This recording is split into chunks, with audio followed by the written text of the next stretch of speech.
All right, in these videos we are going to take a look at the bluegrass standard called Blackberry Blossom. And this is what they call a fiddle tune, which means it's instrumental. It's got a really standard melody that you can go to any bluegrass jam and people are probably going to know this tune.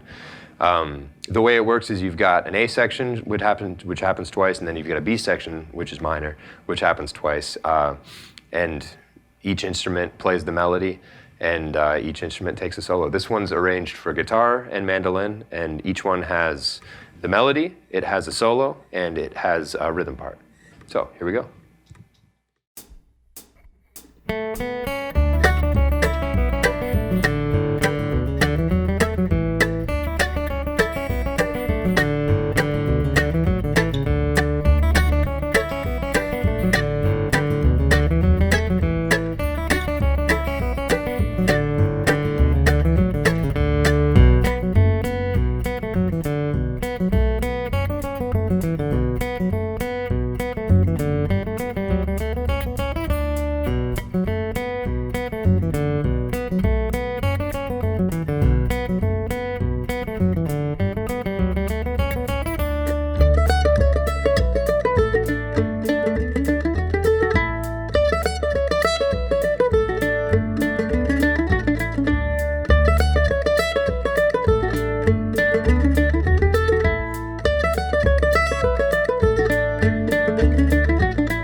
Okay, let's take a look at the chord changes for Blackberry Blossom. This uses all kind of standard open position folk chords. It uses a D, an A, G, E, A. So it's all chords you know. The trick with this is the way that you use your right hand. So instead of just playing, kind of strumming through everything all kind of together, the bluegrass way of doing it is you always have, you're really emphasizing what the bass is doing with this. So you play a bass note and then a chord. So bass, chord, bass, chord, bass, chord, bass. So there's 4 little phrases within the A section that make it sound the way it does. So you've got the A section of the A section, which is this.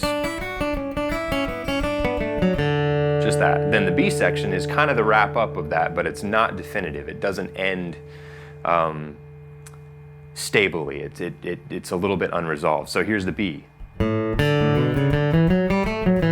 See how it's not resolved, it needs to be finished. Now we go back to the A section. The same as the first time around. Now we've got the definitive end of this larger A section with the C. See how it doesn't need anything? It's resolved. It doesn't need you to do anything further. So here's that larger A section. I'll call out the smaller sections as we're playing. So here's A. Oops, sorry. I'll get it. B.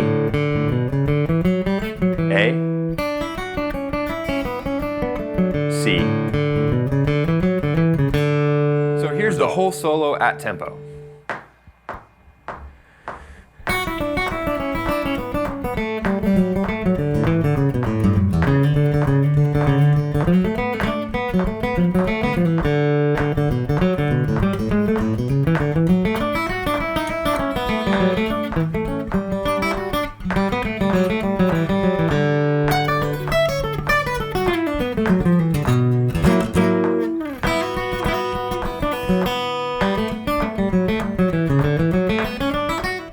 Okay, in this video we're going to take a look at the mandolin rhythm part.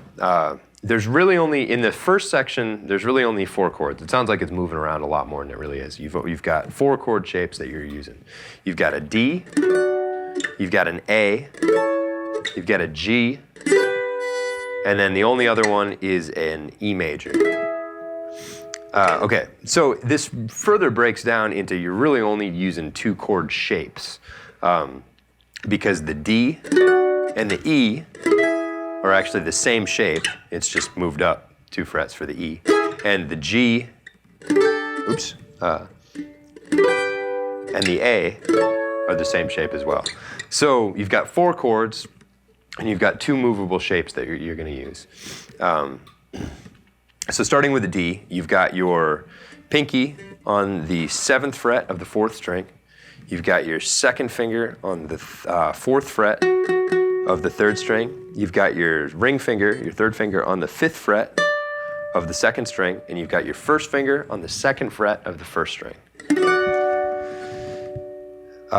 So this is the same shape that you're going to use for the E major. Everything's resolved. So you've got an A section, B, A, C.